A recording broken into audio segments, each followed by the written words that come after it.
देश की राजधानी दिल्ली के द्वारका के सेक्टर 24 में डीडीए गोल्फ कोर्स द्वारका का आज लोकार्पण दिल्ली के उपराज्यपाल विनय कुमार सक्सेना, पश्चिमी दिल्ली सांसद कमलजीत शेरावत, दक्षिणी दिल्ली सांसद रामवीर सिंह बिधूड़ी के द्वारा किया गया। इस मौके पर उपराज्यपाल एवं सांसदों ने गोल्फ कोर्स के सर्वे किया और सदस्यता दिलवाई। वहीं उपराज्यपाल ने कहा कि यह एक ऐसा गोल्फ कोर्स है जिसमें अलग अलग खेलों के लिए तैयार किया जा रहा है और साथ ही साथ इसमें और भी बहुत कुछ मिलेगा। पश्चिमी दिल्ली भाजपा सांसद कमलजीत शेरावत ने बताया कि यहां पर जल्द से जल्द खिलाड़ियों को खेलने के लिए यह जगह मिल जाएगी। वहीं इस अवसर पर उपराज्यपाल व सांसद कमलजीत शेरावत ने डीडीए के अधिकारी एवं कर्मचारियों की तारीफ की।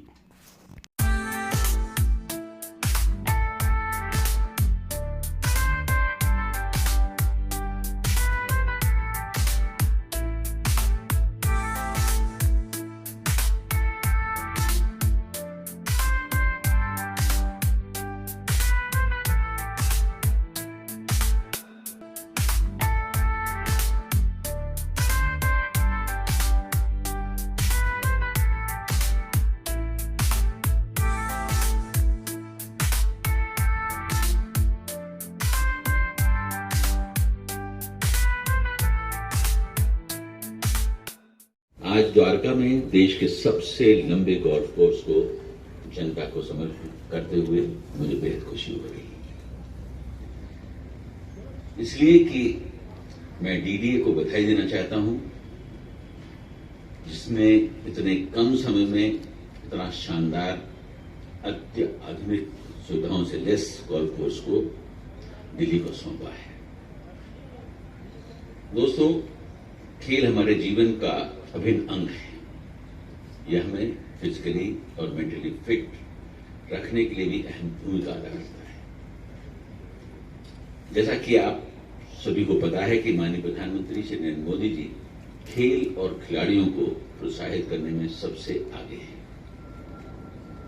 पहले कहा जाता था कि पढ़ोगे लिखोगे बनोगे नवाब, खेलोगे कूदोगे होगे खराब, लेकिन आज ये जो कहावत है बिल्कुल बदल गई है। जो आज लोग अपने को खेलों से जोड़ लेते हैं वही नवाब बन जाते हैं, जो पढ़ाई से जुड़े रहते हैं वो शायद खराब हो जाते हैं। तो आज ये जो मानसिकता बदली है उसके लिए अगर सिर्फ और सिर्फ किसी को श्रेय जाता है तो हमारे लोकप्रिय प्रधानमंत्री श्री मोदी जी को, जिन्होंने खेल को बढ़ावा देने के लिए इतना सब कुछ किया। आज खेलों को प्रमोशन के तौर पर चुनने वालों की संख्या बहुत बढ़ी है और ये युवाओं के लिए भी भविष्य को उज्जवल बना रहा है। दोस्तों, आपको याद होगा कि माननीय प्रधानमंत्री जी ने 2019 में फिट इंडिया मूवमेंट की शुरुआत की थी और उन्होंने खेलों के माध्यम से लोगों को फिट रहने का सिर्फ मंत्र ही नहीं दिया, बल्कि इससे देश भर में खासतौर पर जो छोटे तबके के लोग हैं उनको खेलों के प्रति प्रोत्साहित किया। जी मैम, क्या कहेंगी जिस तरह आज देखिए कि द्वारका को एक और सौगात दी गई, इसमें एलजी पहुंचे। द्वारका में आज गोल्फ कोर्स का इनॉग्रेशन एलजी साहब ने किया है और ऑनरेबल एलजी साहब ने पूरी इसमें जो फैसिलिटीज उनके बारे में बताया है।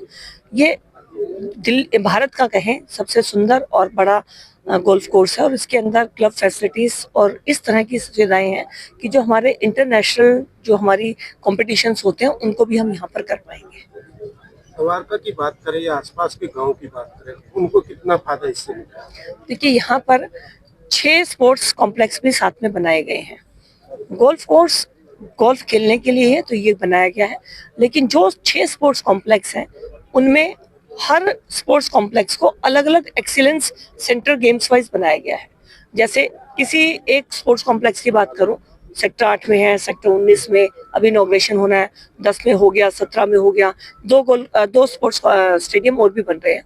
तो इनमें 3 गेम्स को एक्सीलेंस बनाया गया है। कहीं पर फुटबॉल, शूटिंग और स्विमिंग को रखा जाएगा, कहीं पर हॉकी और क्रिकेट, इस तरह से अलग अलग गेम्स को डिवाइड किया जा रहा है ताकि पूरे क्षेत्र में, सिर्फ द्वारका नहीं, द्वारका के 10 किलोमीटर के रेडियस में एक्सीलेंस स्पोर्ट्स सेंटर यहाँ पर मिलेगा और बहुत रीजनेबल रेट पर वो मिलने वाला है। ईडब्ल्यूएस के बच्चों के लिए भी इन स्पोर्ट्स कॉम्प्लेक्स के अंदर प्रोविजन रखा गया है।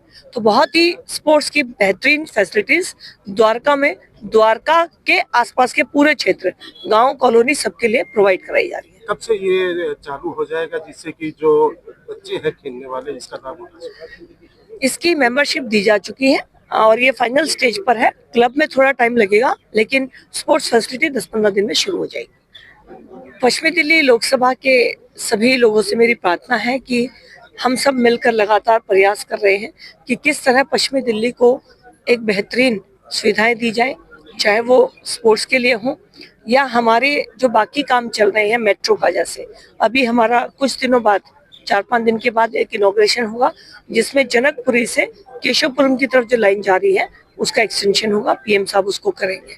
तो किस तरह से मेट्रो, स्पोर्ट्स और बाकी फैसिलिटीज को किया जाए, हम इस पर पूरी कोशिश कर रहे हैं। मेरी दिल्ली की जनता से अपील है कि आने वाले चुनाव में विकास के नाम पर वो भारतीय जनता पार्टी को वोट करें, क्योंकि पिछले 10 साल में दिल्ली की जो हालत हुई है, वृद्धों को पेंशन नहीं मिली, राशन कार्ड नहीं बने लोगों के, दिल्ली में जगह जगह कूड़े के ढेर हो गए हैं, आज बिजली के बड़े बड़े बिल आते हैं, पानी गंदा आता है और दिल्ली में प्रदूषण की एक नई समस्या ने जन्म ले लिया जिससे सबका स्वास्थ्य प्रभावित हो रहा है। तो इन सब समस्याओं को दूर हटाना है तो ऐसी सरकार को चुनना होगा जो विकास के नाम पर अपना रिपोर्ट कार्ड दे चुकी हो। इन्होंने तो झूठ बोला है। भारतीय जनता पार्टी ने जहां पर भी सरकार बनाई है वहां महिलाओं को भी सुविधा दी है, उनको समाजकारी जो हमारी कल्याणकारी नीति है, कुछ राशि होती है वो भी दी जाती है, सेल्फ हेल्प ग्रुप भी बनाए जाते हैं, युवाओं के लिए अलग फैसिलिटीज हम देते हैं। तो मेरा निवेदन है दिल्ली की जनता से कि 10 साल में आम आदमी पार्टी ने जो दिल्ली का स्तर गिरा दिया है, उससे अगर लोगों को ये महसूस होता है तो वो विकास की गति को देखते हुए, प्रधानमंत्री नरेंद्र मोदी जी की नीतियों को देखते हुए भाजपा को दिल्ली में लेकर आए, जिससे कि दिल्ली राजधानी बनने की तरफ फिर से बढ़े। मैम, जैसे विधानसभा की आपने बात की, आम आदमी पार्टी का 6 रेवड़ियां हमने जनता को दी है और साथ ही महिलाओं को और ऑटो वालों को और निकाला, उनकी चुनाव होने के बाद वो दी है। आम आदमी पार्टी जिस तरह से रेवड़ी शब्द का इस्तेमाल कर रही है वो दिल्ली की जनता का अपमान है। आम आदमी पार्टी के मुख्यमंत्री अपने घर से इस राशि को या इस सुविधा को नहीं दे रहे हैं। जो भी सरकार होती है उसे समाज की कल्याणकारी सुविधाएं देनी पड़ती है।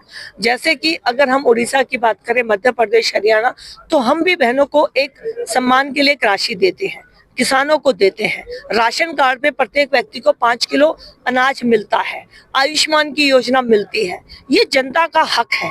आप उनके ऊपर कोई एहसान नहीं कर रहे हैं जिसे आप रेवड़ी कहकर उनके सम्मान को गिराने की कोशिश कर रहे हैं। मैं आपके माध्यम से कहना चाहती हूँ, आयुष्मान कार्ड हो, बहनों को एक जो कल्याणकारी राशि है वो उनके स्पोर्ट के लिए हो, युवाओं को स्पोर्ट्स के लिए हो, बसों की बात हो या बिजली की बात हो या पानी की बात हो, किस तरह से बेहतर जनता को ये सुविधाएं दी जा सकती हैं, ये भारतीय जनता पार्टी की जो सरकार है अगले आने वाले सालों में दिखाएगी और जनता को फर्क महसूस होगा कि ये रेवड़ी कह रहे हैं लेकिन हम उनका हक कहकर कह रहे हैं।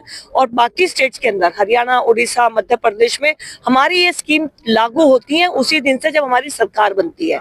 इन्होंने 10 साल में महिलाओं के लिए कोई 1000 रुपए नहीं दिए, आज इसलिए दे रहे हैं क्योंकि इन्हें पता है कि भारतीय जनता पार्टी देगी, तो इसीलिए आज ये घोषणा कर रहे हैं। क्योंकि भारतीय जनता पार्टी के रिपोर्ट कार्ड में ये लिखा है, बाकी स्टेट से आप कंपैरिजन करके, कि जिस दिन सरकार बनेगी ये सारी सुविधाएं दिल्ली की बहनों को, दिल्ली के युवाओं को, दिल्ली के गरीबों को, बुजुर्गों को मिलेंगी।